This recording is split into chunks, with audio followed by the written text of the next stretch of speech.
Bueno, vamos a iniciar con el modus operandi. Bueno, modus operandi justamente es un término latino que significa método o forma de operar. En el modus operandi lo que se busca conocer es cómo se comete el delito, o sea, sería responder al cómo. ¿Cómo es que el autor o que ese criminal cometió el delito? Entonces, cuando llegamos a la escena del crimen, es muy importante analizar este cómo. Eh, ¿Por qué? Porque justamente analizar cómo se cometió el delito y analizando también la firma, lo que no podemos hacer es tener justamente evidencia conductual. Esta vendría a ser buscar cuáles son las huellas del comportamiento que tuvo el autor. En el modus operandi, o justamente como dice acá la definición, se refiere a la manera o al método que usaba el asesino para cometer su crimen. Es decir, todas las acciones o todas aquellas conductas que el autor ha utilizado para llevar a cabo el delito. De este estudio, de la forma en que se llevó a cabo el delito, lo que podemos hacer es justamente observar las características psicológicas. De ahí, de la forma en que cometió el delito, de la forma en que actuó el sospechoso en el lugar, es que nosotros vamos a poder determinar y observar las características psicológicas y poder deducir justamente cuál es su forma de matar. Entonces, como les dije recién, el modus operandi responde a la pregunta de cómo se ha cometido el crimen.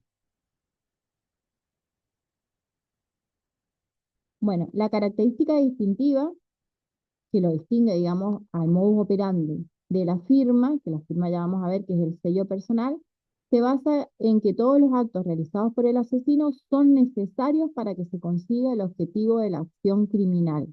Es decir, que el asesino, para poder cometer el crimen, necesariamente tenía que ejecutar estos actos. Y eso es lo que lo diferencia de la firma. La firma vendría a ser como la frutilla del postre. O sea, si no le pongo la frutilla, no importa, porque igual seguiría siendo un postre. Entonces, el modus operandi justamente tiene que ver con que estos actos realizados por el asesino son necesarios para que se consiga el objetivo de la acción criminal, que en el caso, por ejemplo, de un homicidio sería la muerte de la víctima. Entonces, a diferencia de la firma, el modus operandi puede cambiar con el tiempo. ¿Por qué? Porque el modus operandi es dinámico y evoluciona justamente por esta influencia del aprendizaje, de la experiencia y las habilidades que el asesino va adquiriendo o va perfeccionando eh, justamente por la ejecución del delito. Es decir, que a partir de que va ejecutando el delito, el asesino puede ir evolucionando en su modus operandi. Es decir, que eh, va aprendiendo, justamente se acuerdan que decíamos que cuando el autor cometía un crimen, lo que dejaba sus huellas psicológicas en el lugar y se llevaba justamente aprendizajes. Entonces, en estos aprendizajes, el autor lo que puede ir haciendo es modificando o perfeccionando su modus operandi justamente para conseguir una mejora en cualquier aspecto que él haya analizado, que se puede mejorar o que puede justamente cambiar. Bien. Entonces a veces puede pasar esto. Sin embargo, en otros casos el asesino puede mantener su modus operandi en el tiempo, aunque justamente en ese modus operandi hayan salido las cosas mal. Entonces, fíjense que acá podemos encontrarnos dos casos. Puede ser el caso de un asesino en el que fue haciendo un aprendizaje a partir de la diferente ejecución de sus delitos, y otro asesino en el que a lo mejor ese modus operandi no va a variar porque no está haciendo justamente un aprendizaje en la forma de cometer el delito. Entonces podríamos encontrarnos cualquiera de los dos casos. Entonces, cuando tenemos que elaborar el perfil criminal, el análisis del modus operandi de la firma es fundamental.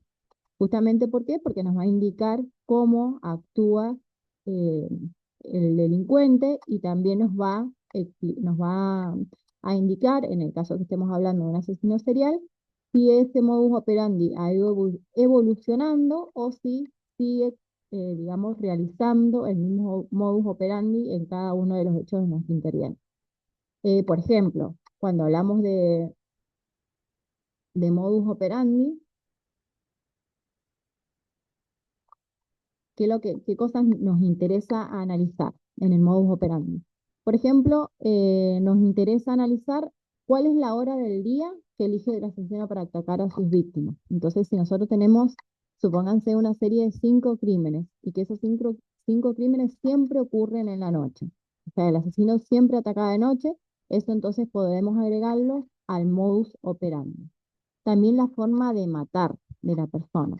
Entonces, si, por ejemplo, elige matar a sus víctimas siempre con el misma arma, con la misma arma, si elige matar a sus víctimas con diferentes armas, si lleva el arma, por ejemplo, si estamos hablando de un asesino serial eh, que mata con un arma de fuego, inclusive a partir de los indicios criminalísticos hallados en el lugar, podríamos verificar si siempre usa la misma arma o si va variando justamente las armas, lo que nos va a hacer pensar en qué objetos pueden estar en posesión de esa persona.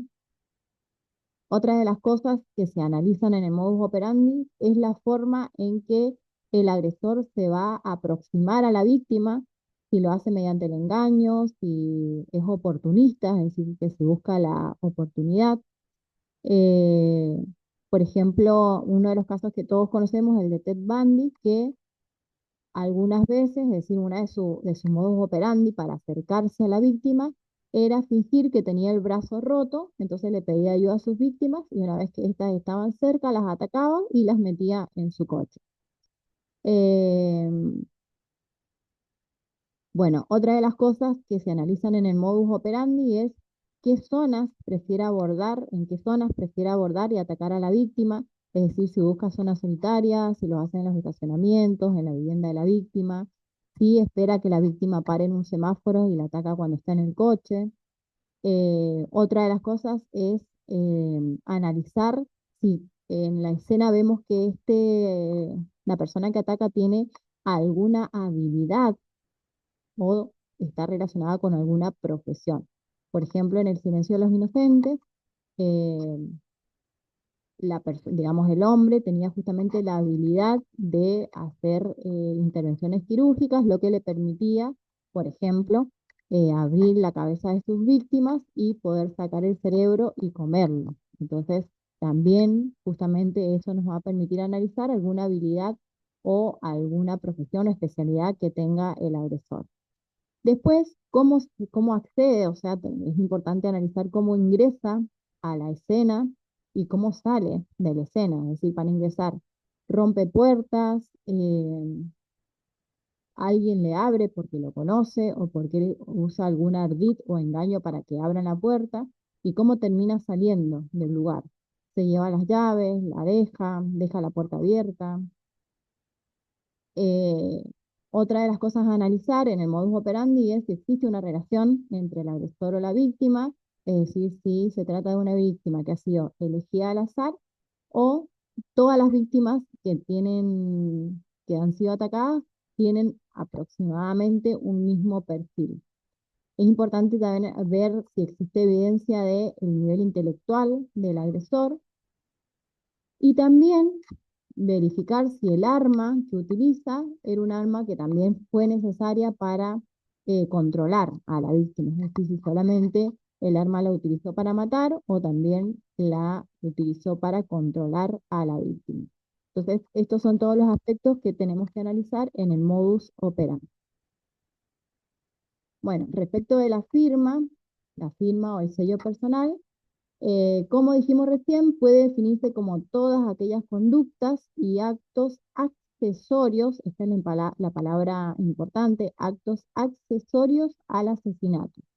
Accesorios justamente por lo que dijimos recién, que no son necesarios para matar. Es decir, que si el agresor no lo realiza, no cambiaría justamente la ejecución de su crimen. Y esta firma o sello personal, a lo que está haciendo referencia es justamente a cuál es la motivación final al por qué ha cometido ese crimen. Esta firma tiene un significado, justamente, y trata de indicar por qué se ha cometido el crimen. En la firma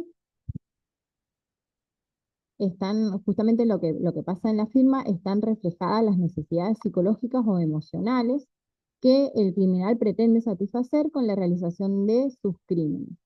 Entonces, por lo tanto, la firma vendría a ser un reflejo de su conducta, o sea, de una conducta o de una fantasía o de algún significado psicológico particular. O sea, para él la firma representa un motivo por el cual comete el delito.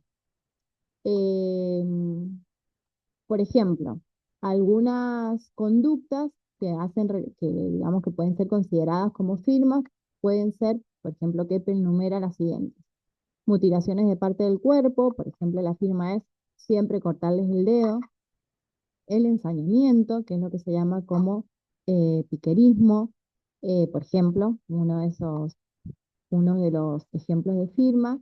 Dejar mensajes, ya vamos a ver, van a ver ustedes el caso del asesino de la Baraja. Realizar marcas profundas en el cadáver o grabar cosas en el cadáver, colocar el cuerpo de una forma que comunique algo, realizar alguna actividad post-mortem, por ejemplo, después de que la mata a la víctima, la viste con un traje negro, la acuesta en su cama y la deja tapada. O obligar a la víctima que hable de un modo concreto o que realice alguna conducta concreta. Esto podrían hacer algunas conductas que tienen que ver con la firma del autor. Bueno, este es el caso del piquerismo, un caso, por ejemplo, donde vemos ensañamiento y justamente esta, este aspecto de la firma. Bueno, después vamos a ver lo que, bueno, antes de pasar a esto, respecto de la firma, me faltó decirles que la firma, algunas características que tiene la firma es que llevar a cabo una firma suponen para el autor estar más tiempo del que estaba planeado en la escena del crimen. Es decir, que se queda un tiempo extra en la escena del crimen. Otra característica, como ya la repetimos anteriormente, es que no son actos necesarios para completar el crimen ni para matar, y que están relacionadas justamente con expresiones de necesidades, emociones, sentimientos o fantasías. Son cosas que están guiadas por la pasión, es decir, que no son racionales, son más bien viscerales, y suponen actos de comunicación entre el asesino y la víctima, o el asesino y otras personas, es decir, que a través de su firma, el asesino le está dejando un mensaje a la víctima, o muchas veces el asesino le deja un mensaje a la sociedad o a la policía a partir de su firma.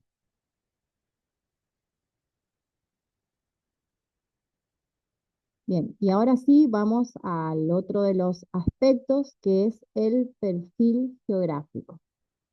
Bueno, el perfil geográfico es una técnica de análisis geográfica, es decir, que se estudia el espacio de actuación de la persona sospechosa de cometer crimen.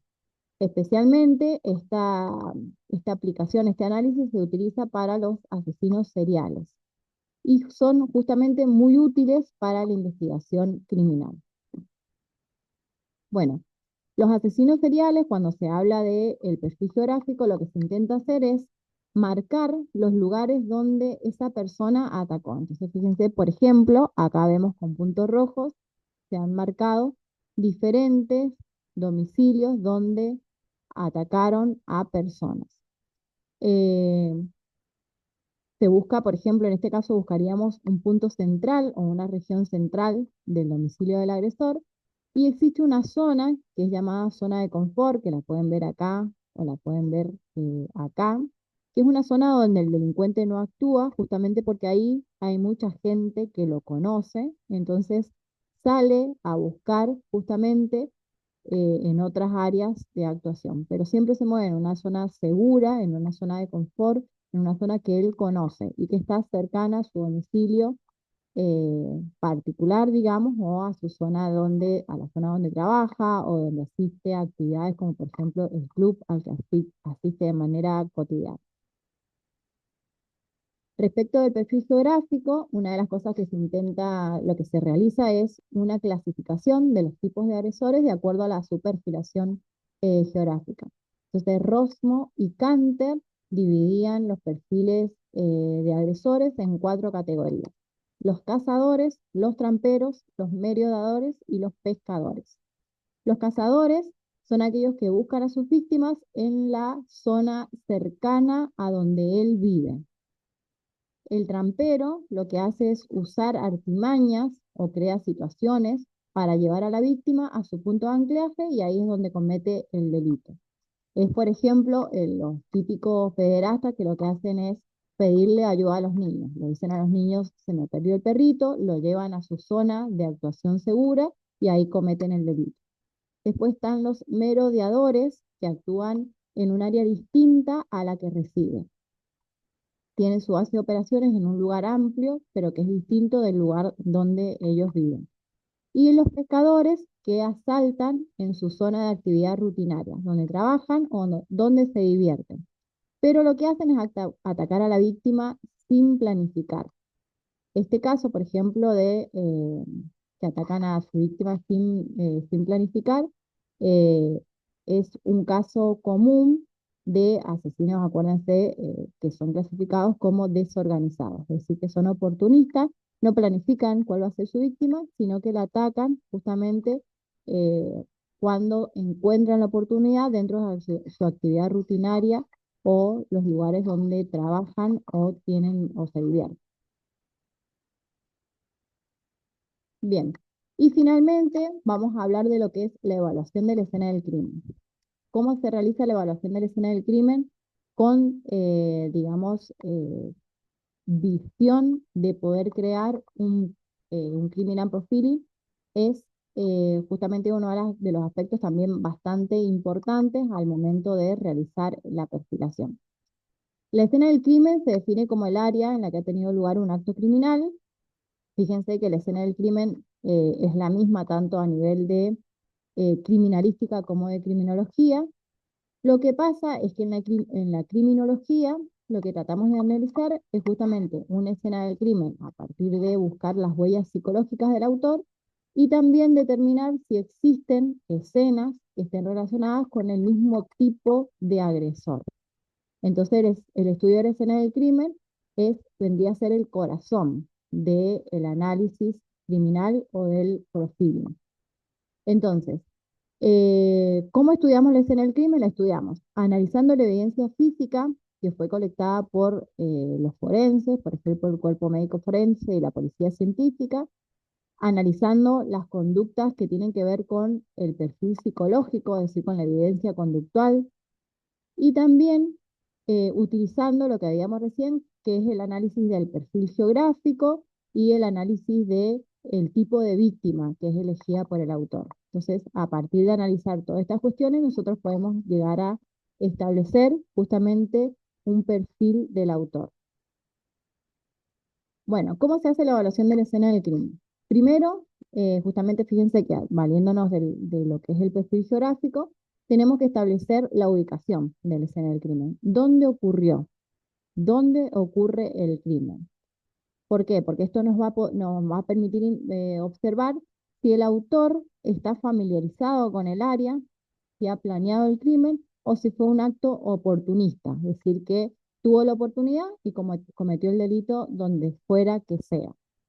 Se analizan justamente la forma en que ingresó o salió de la escena del crimen, se analiza la disposición de los objetos y los muebles, si hay signos de lucha o disturbio en la escena. Acuérdense que esto nos va a llevar a ver si la persona era una persona violenta o es una persona que controla su agresión, lo que nos va a hacer pensar, por ejemplo, a nivel de delincuente, nos va a hacer pensar en un delincuente más organizado. Por ejemplo, si vemos que no hay signos de violencia extrema ni de desorden en el lugar, entonces podemos pensar que es una persona que controla su agresividad. Y si pensamos que es una persona que es más organizada, más planificada, entonces vamos a buscar a personas que tengan un intelecto particular, que desarrollen una habilidad especial. Fíjense cómo todo este análisis nos va haciendo que vayamos a buscar un tipo de personas y no otro más desorganizado, más impulsivo. Las lesiones y la causa de la muerte, esto lo vamos a estudiar a través de la necropsia. Si hay evidencia de abuso sexual, y en el caso del abuso sexual, acuérdense que es importante tener en cuenta si ocurrió antes o después de la muerte de la persona. En el caso de abuso sexual, siempre, obviamente, se intenta ver si hubo evidencia biológica, es decir, se rescató semen o algún pelo del autor que también, obviamente, permita tirar de esa línea. Eh, ahí está.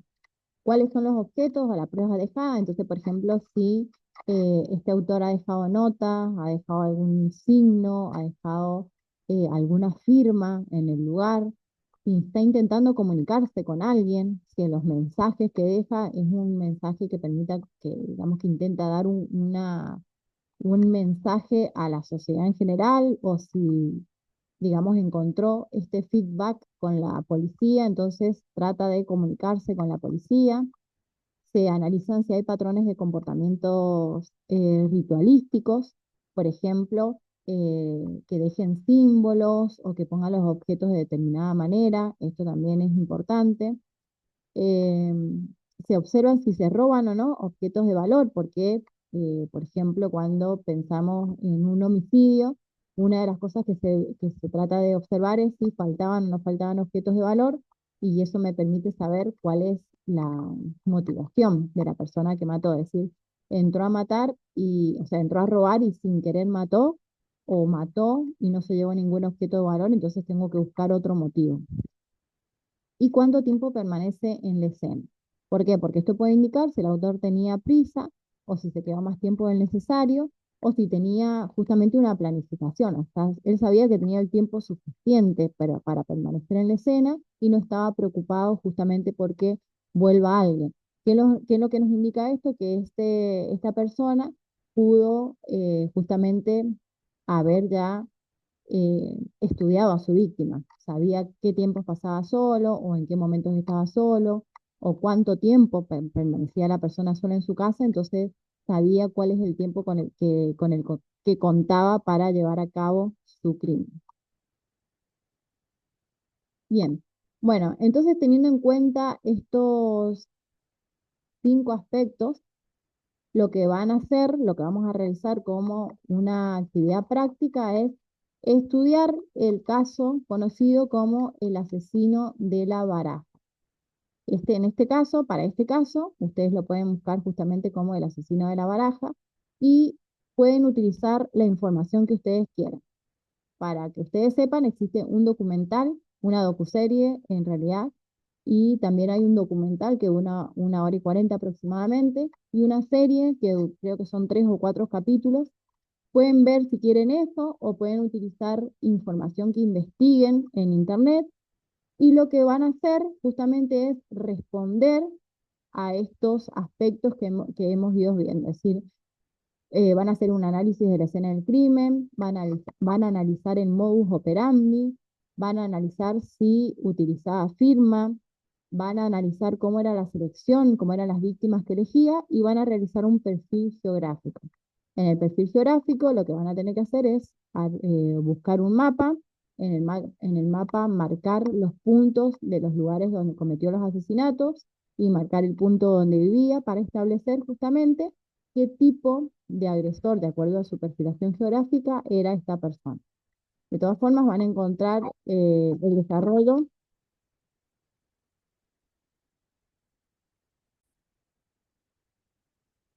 Bien, les decía que van a encontrar entonces el planteamiento de la actividad práctica en la plataforma.